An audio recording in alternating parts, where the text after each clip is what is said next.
Hi, welcome to a podcast with me about the hidden mysteries of the Feldenkrais method. And I'm so grateful that you're joining me. I'm going to be revealing what Feldenkrais intended with these lessons for the general public after he was gone.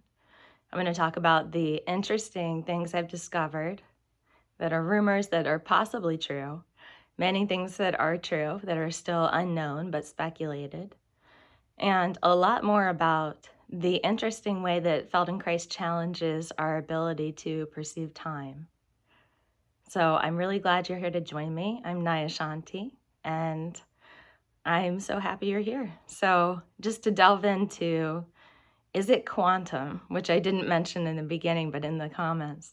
So is it quantum? And I wonder a lot about this, and I have my own opinion because when I think of quantum, I think of the whole of everything. And if we're talking about everything changing, that's a lot of what's happening in a lesson. In fact, the nervous system is able to adapt to different ways of movement through the way that we teach, through slow movement, through careful movement. And when we're on the mat, we have a variety of choices. And we start to realize that we weren't utilizing all of our options around us. And it's not because we were choosing to only do one thing, although we were. We weren't aware. We weren't seeing those options. And sometimes we can say something about having blinders on. So maybe somebody who hasn't tried something that brings more awareness, more mindfulness, is they're kind of seeing the world like this, and they don't have the peripheral vision that we need in order to adapt, in order to function. And so when we take those blinders off, which I don't know if you've done a few lessons, you might start to notice, you start to feel better. The world looks better, brighter, more interesting. You feel more social. You have more interesting things to say. And in fact, your vocabulary is better. So those things come along with the integration of many of the lessons. And to me, that's almost like a quantum leap because we're going from the person prior to the lesson that came in without expectation most of the time and doing a whole process that is not judgmental, but is just there to serve the functions that we are biologically entitled to. And the reason why this is so special is because we don't do this anywhere else in life except when we are babies, when we have the time, freedom, and we're not useful to others. We are rolling around and we're resting when we're tired, but we are figuring it out one step at a time. We're not getting stuck. We're not getting overwhelmed because when we do, we take a nap. And life is not set up like that. So what the Feldenkrais method does is it helps us adapt to what culture has set in place. And that was part of Feldenkrais's intent, was finding a way for us to adapt to a culture that is so overly busy. And he did not predict iPhones, but I can't imagine what he would think, because our greatest resource is our attention. And when we funnel our attention into any one thing, we have to remember that everything we do, every choice we make is a vote for who we are. So if we are the person who is looking down on the phone all the time, we are choosing that. We aren't distracting ourselves. We aren't bored. Our brains are designed to interact socially. And that's something that the method also helps with, this integration of just being able to be social in a way that feels wonderful and very natural. And again, this isn't taught, so don't feel bad if you don't socialize normally all the time, because it's a hard thing to do when we are taught differences and otherness. So one of the things that makes this quantum interesting is that Feldenkrais believes something in the idea of entrainment in humans, in the sense that not only can we entrain in the nervous system, but we all essentially, without the influence of culture, walk the same, talk the same, move the same. It's sometimes when we are trying to be different that we begin to have a problem, because then we are suddenly rejecting something. The moment we reject reality the way it is, the way it's given to us, we are suddenly proposed with a limited number of options. Our options get enormously smaller. So when we reject and push things away rather than just seeing clearly what there is in front of us and saying, okay, that's an option, but I don't choose it, that's something different. So this rejection starts a lot when we're younger, and it's often seen in teenage years and many other times in life where we just get so fed up with what we have going on and we don't know how to make that next step and that next transition. So we just lash out in a way where we're not really moving forward or flowing in the ways that we were designed to. So what the Feldenkrais method does in helping to ease these transitions is it also helps to restore human dignity on a fundamental level, because we were told that we were wrong for things we were not wrong for, because who's right about these things, you know? We don't know who's telling us what's right and wrong at the time. We believe them because we want to be good, but that's another problem. We want to be good, and therefore we don't want to be bad. And that creates polarization and creates this idea that there is a way to behave for others. Because the idea of good and bad, it didn't come from you. It came from everyone around you who said, this is what good is, and this is what bad is, and here you are. So you were judged, and then you had to have a reference point of good and bad as well. Now, I'm not talking about having good morals or understanding reality in a way where we're healthy and adapting and not hurting. That should be a definite all the time. But there is something to over-polarizing. And Feldenkrais expressed this well on one of his first adventures before he came into the method. As he grew up not able to eat pork, he decided to try it because he didn't want there to be something that he couldn't do, because everything should be an option.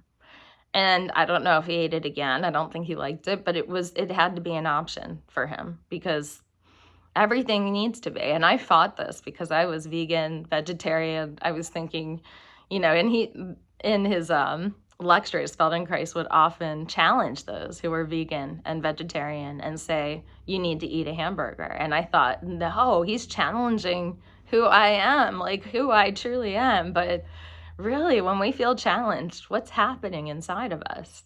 Something's activating, which means we have a problem. Otherwise, we feel okay with the way we are. So something in me knew there wasn't enough balance. That's not to say I couldn't choose to be vegan or a vegetarian every day, but that's different than deciding forever today. That just kind of confines you to this, okay, now I'm stuck in this forever because I've decided on a day where I might not even feel the same way. And every day we change and we evolve and adapt, and we need different sets of what works for us and what doesn't. And we need to be able to shift and be flexible. So the other quantum thing that happens is flexibility in the mind. The mind becomes pliable. And once the mind becomes pliable, the body follows with ease. So that's a nice byproduct. But why we want our flexibility in the mind is to have the ability to choose what we want and to have the ability to see all of the options in front of us.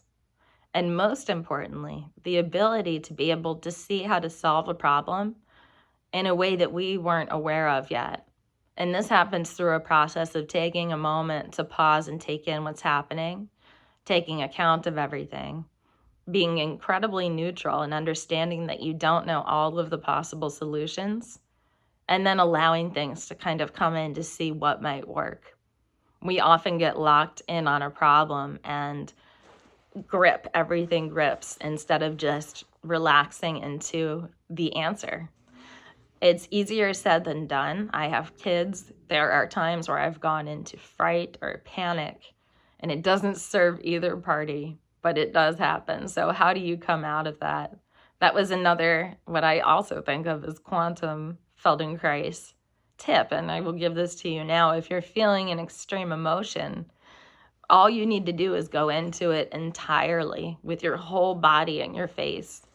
I was feeling rejected one time, and I went into it and I felt sad, but I made all of the expressions. I balled up, and within about 30 seconds, it was gone. And I realized it wasn't the emotion, it triggered something, but that wasn't what was going on. Everything was actually fine. So there are a lot of ways that we naturally do this with the Feldenkrais method after a number of lessons to learn how to cope on our own. And we incorporate it into our lives in very interesting ways. And what's most fascinating to me is that it's subconscious on many levels.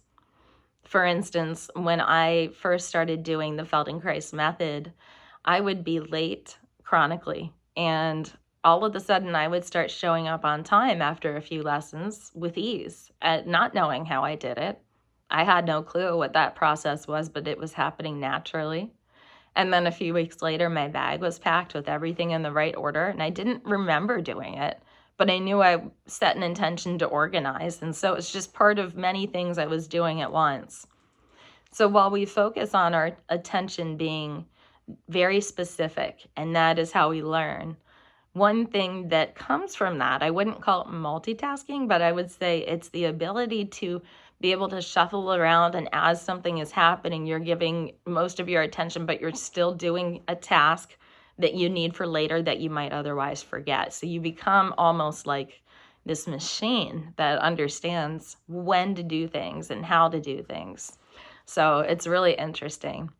To me, this looks like a quantum shift.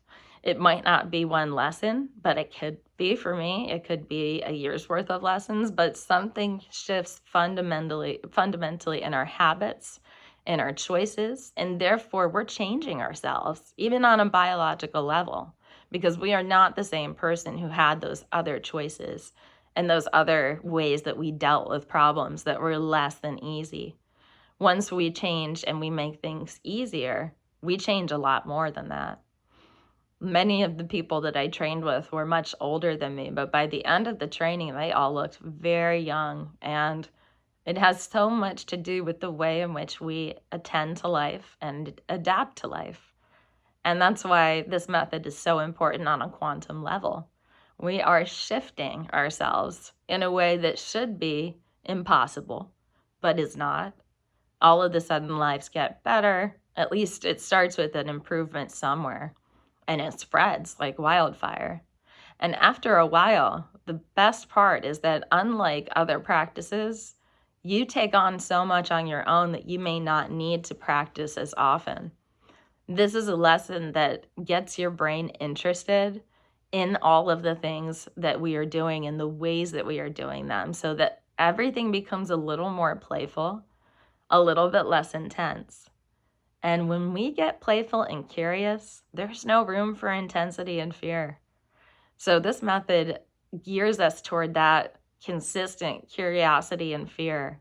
Like, ooh, what else can I do? What else could I find out about this? Instead of, oh no, we're going in a completely different direction. It's weird. It's just like all of a sudden we're so interested in what's happening instead of fearful of it. So for people that have anxiety or ADHD, this is so paramount, because executive function becomes easy without any effort, without noticing. You're just suddenly functioning in a new way. And there's so much space between you and fear that you see all of those layers in between. And you even begin to see preventatively what helps beforehand. So you start to notice, oh, if I have a headache and this happens first, I know an hour before to look for this signal. So you start to become your own problem solver in that way. And then you start to solve problems before they happen. And what is more quantum than that? So Feldenkrais, in the lessons, there are also these ideas about time getting very interesting. A famous author once quoted that there was something interesting about time. And that also happens in the quantum. So sometimes it might feel like a few minutes go by, but it's been an hour, or it could feel like the reverse of that. But what's really happening is we are paying attention to ourselves without a clock. And when we do that, when we are totally attentive to ourselves in this way that is nurturing and neutral, it suddenly changes the way in which we perceive time. Because we are told to perceive time mostly from a place of fear, of dread, or having to keep track, and those are mind activities. So we take the mind out of it.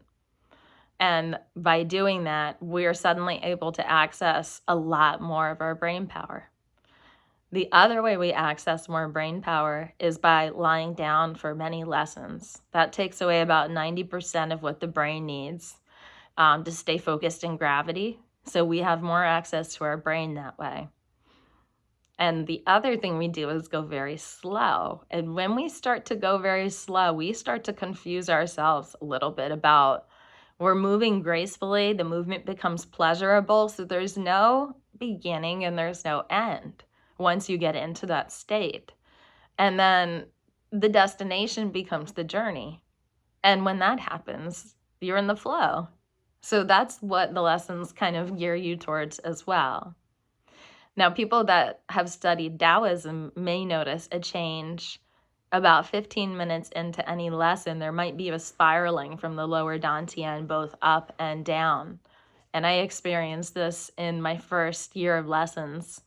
And I would roll over and I would feel this very strong pull of this spiral.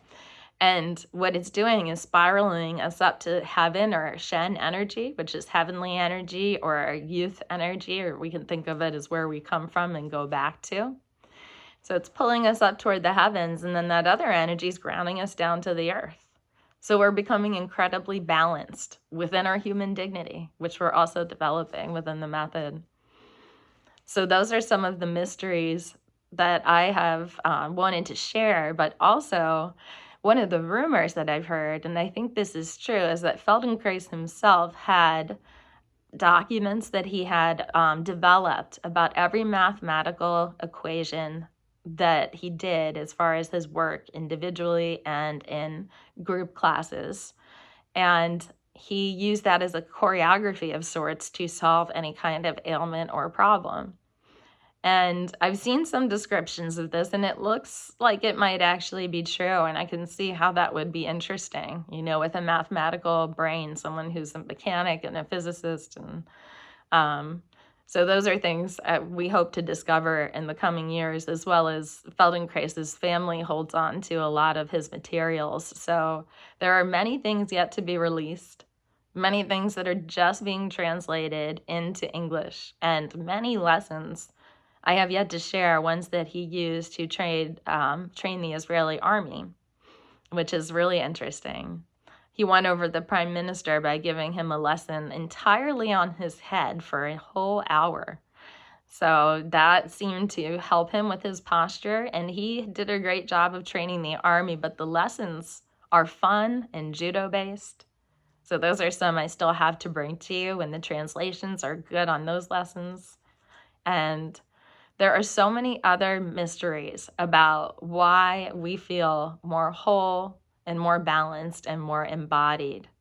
And a lot of things that are bringing us more into a spiritual way with ourselves, where we're just interested in our journey.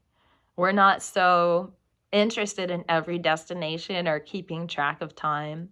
Planning is there, but we're not glued to it. So we lose all sense of having to brace for impact, for that next phone beep, or that next thing to go off, or that next child to yell because they have some. Because we know that when that happens, we're going to breathe and take a moment to respond. And so one of the mysteries that I want to know more about from you, about your experience with Feldenkrais method, is how has it mysteriously affected your life? Now, many times people don't notice these things until much later. And later they find out that, all of a sudden they're moving better, doing something they've never done before. They feel 20 years younger when they're moving. They sometimes don't attribute it to the method. But I've gone through a process myself where I was bedridden for 4 years when I was young and unable to move and unlikely to survive. But through the help of a very dedicated Feldenkrais, now she's my mentor, I was able to recover and stop triggering the amygdala, the story, to allow my immune system a little room without my nervous system screaming. And day by day, I got better rapidly. I would say within 6 months. This method is something that I promote not only to people who may be in a challenging situation, but athletes, because just like Olympic athletes, we do a lot of imagining. And the brain is rehearsing, and it's actually doing those things in a way, having the same effect as if it were doing them. So if you notice that in the lessons that sometimes you imagine you get the same effects, that's also another mystery that is really interesting. The less you do, the more that you gain. And the less pain you have, the more that you gain. Now, those are the mysteries I like because they disprove the old ones that say you have to hurt to heal, or you have to hurt to feel good, or feeling good should start with feeling bad. I mean, who came up with this stuff? So I think the more we unravel these mysteries and get to the bottom of why it's interesting and important that we do these kinds of movements and what Feldenkrais kind of intended, and I'll get more into that in another podcast, the more we can understand what's happening before and after the lessons so we can get a whole appreciation for how it's integrating into our daily lives. So I hope you enjoyed me and this podcast on the mysteries and hidden secrets of the Feldenkrais method, and I hope you will join me again soon. This is Naya Shanti signing out. Thank you. Have a great day.